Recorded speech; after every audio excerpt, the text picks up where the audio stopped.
ভালোবাসা কখনো স্পষ্ট করে আসে না,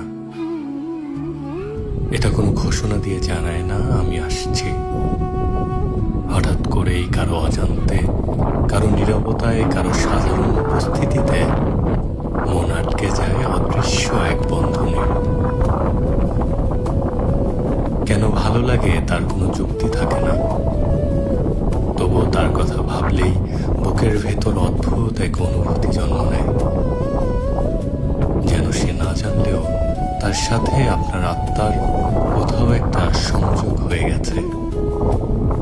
আর সবচেয়ে আশ্চর্যের বিষয় হলো, এই অনুভূতি একতরফা মনে হলেও এর প্রতিধ্বনি কখনো কখনো অন্য হৃদয়েও পৌঁছে যায়।